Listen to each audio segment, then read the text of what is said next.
This is just a short video looking at revenue curves. So here we have a perfectly horizontal marginal revenue curve. And what this marginal revenue curve shows that prices do not change for there to be an increase in quantity.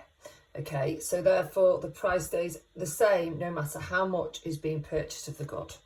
Now this is only ever seen in perfect competitions. It's a highly unrealistic market structure and revenue structure. The most realistic of market revenue curves is this downward sloping one. And all business structures, bar perfect competition, see an AR curve, which is either exactly the same to this or very, very similar. So what is this actual average revenue curve showing me? So what this is showing me is for me to only sell 1 unit, I can charge a very high price for my product. Whereas if I want to sell 5 units, I need to reduce my price down significantly. What that's showing me is here, consumers are sensitive to price changes. That as I reduce my price down, I'm able to sell more goods. Or if I don't want to sell that many units, I can increase my price to reduce the amount of units which I'm selling. So my average revenue curve is my demand curve because it shows the relationship between price and quantity. And the relationship between price and quantity is always that if I want to sell more units, I reduce my price. Less units, I can charge a higher price. But this AR curve has a downward sloping MR curve. Now this MR curve is the difference to marginal revenue from me selling an extra unit of a good.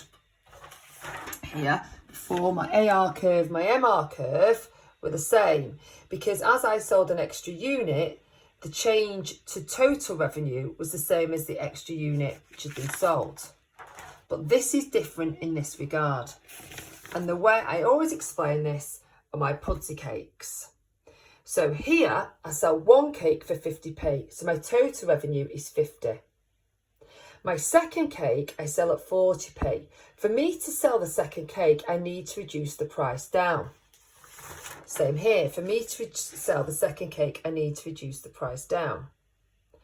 But the price of 40p is for both people.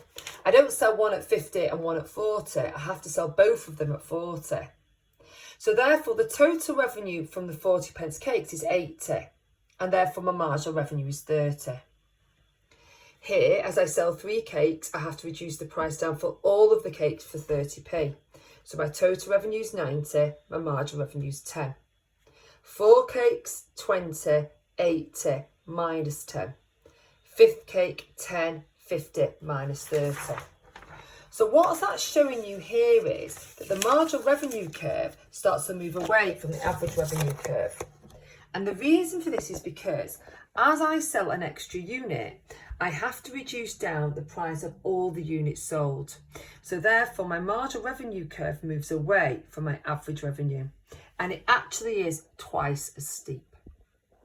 Now, let's have a look at how the AR and MR curve relates to the total revenue curve.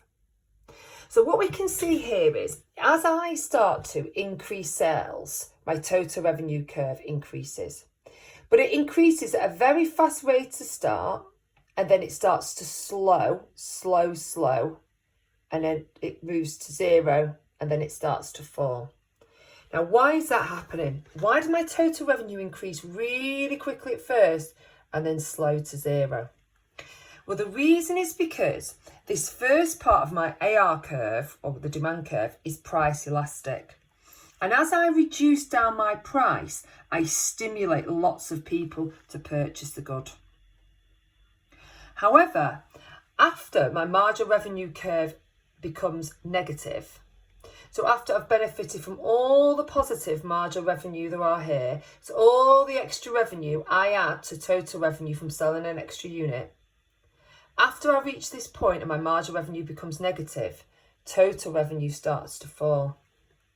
And the reason for this is, as I start to reduce my price, I don't stimulate any quantity demanded. Or the change in price does not compensate for, so the change in price is not compensated by the change in quantity demanded. Or quantity demanded is not responsive to a change in price. Now, if I have a look at my Pudsey Cake sheet, I can see that here. As I reduce my price down, as I increase my price by 100%, quantity demanded only drops by 20. So therefore, it benefits me. As I increase my price by 50%, quantity demanded falls by 20%. Okay. Again, as I go from 3 to 4, to increase by 30%, again it becomes 30%. But then after 4 to 5, as my price increased by 25%, the quantity demanded falls by 50%. So here, this is where it becomes price elastic. Because here, as I start to reduce my price, it creates a greater change in quantity demanded.